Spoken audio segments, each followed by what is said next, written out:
Bonjour, Israël Dupuis pour un autre tuto. Cette fois-ci, ce qu'on va voir, c'est comment faire une bichromie, un ton direct à partir d'une bichromie pour faire un ton direct là, vraiment parfait. Alors, à ce moment-ci, ce qu'on a besoin de voir, on va aller regarder tout de suite nos couches. Encore une fois, désolé pour la version anglaise, ceux qui ont la version française. Donc ici, ce que je vois, ce que je constate, c'est que j'ai un document qui est bâti en RGB parce que j'ai mes couches rouge, vert et bleu. Je regarde dans mes calques et je regarde dans mes channels.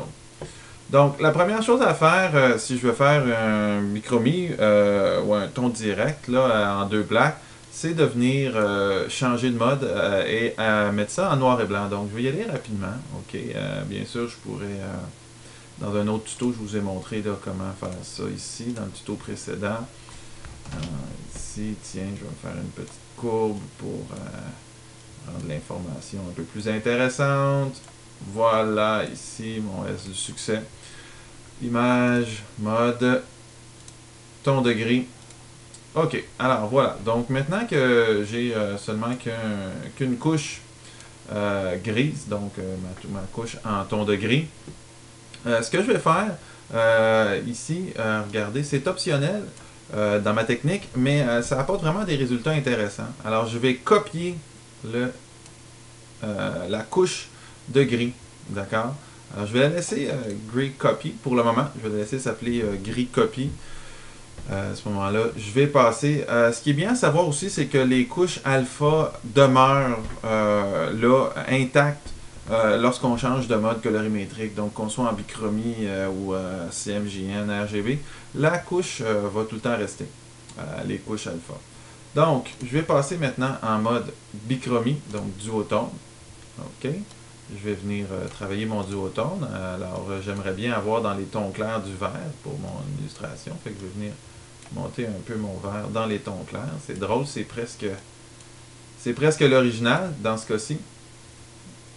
Ok, très bien. Alors, admettons que j'aime bien ça ici. Je clique sur OK. Alors, j'ai ma couche duotone. Alors, on s'en rappelle la couche bichromie ici. Donc, ça veut dire que c'est un duotone. Moi, ce que je voudrais, dans le cas précis ici, où je veux un ton direct, ce serait la moitié de mon image, par exemple, en noir et blanc, et l'autre moitié en duotone.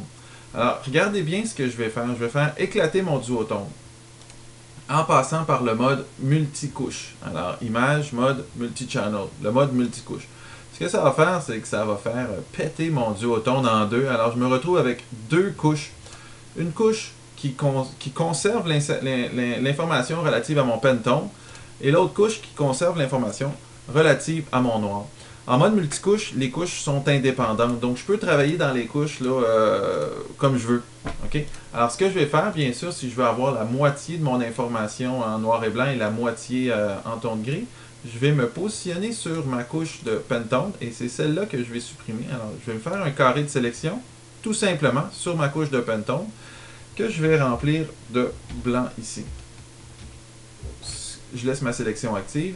Alors, ce que ça fait lorsque je remplis ça de blanc, c'est que ça supprime, voyez-vous, l'information de couleur. Ok, ça supprime toute l'information du Pentone 575. Là où j'avais gardé mon Gray Copy, c'est parce que dans le fond, ce qui reste du black, ce qui reste de la couche black, c'est pas tout à fait idéal parce que dans le fond, c'était une fusion entre les tons foncés et les tons clairs. Alors que mon Gray Copy ici, lui, contenait vraiment une information riche en ton de gris. Donc, ce que je vais faire, c'est que je vais venir copier, CTRL-C, Commande-C, l'information qui est sur la copie du alpha que j'avais fait au début. Et dans ma couche de noir, je vais venir coller ça, CTRL-V. Alors, c'est ça le petit passe-passe, là. Okay? En ouvrant mes deux calques, ici, je les sélectionne. Ce que je me rends compte, c'est que j'ai la moitié en duotone et la moitié en ton direct. Maintenant, je peux supprimer ma couche de alpha que j'avais sauvegardé au début. Alors voilà, c'est comme ça un petit peu la technique, faire des beaux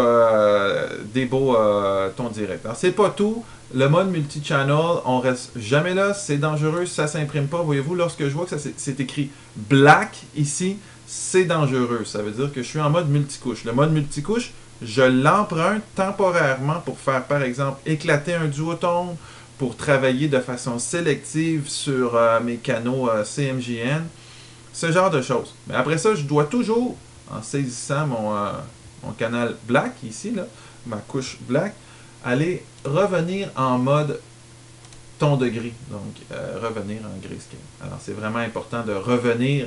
Là maintenant c'est tout à fait orthodoxe. La composition, là, elle est correcte. Alors j'ai mon ton de gris et mon pentone qui est là. En quoi je sauvegarde ça? En DCS2. Alors, File, Save As, je sauvegarde ça sur mon bureau en DCS2 ici. Donc je vais le faire avec vous. OK, donc voilà, Photoshop DCS2. D'accord? Alors le DCS2, évidemment, qu'est-ce qu'il fait le DCS2? Eh bien, il crée, dans le fond, une séparation de couleurs. Donc c'est pré-ripé, si on veut. C'est pré-digéré en binaire ici. Et je m'en vais choisir Multiple File with Color Composite. Parce que tant qu'à être à l'intérieur d'un mode grayscale, j'y vais avec ça. Bon ben, je réponds au téléphone et je vous laisse. Bye bye.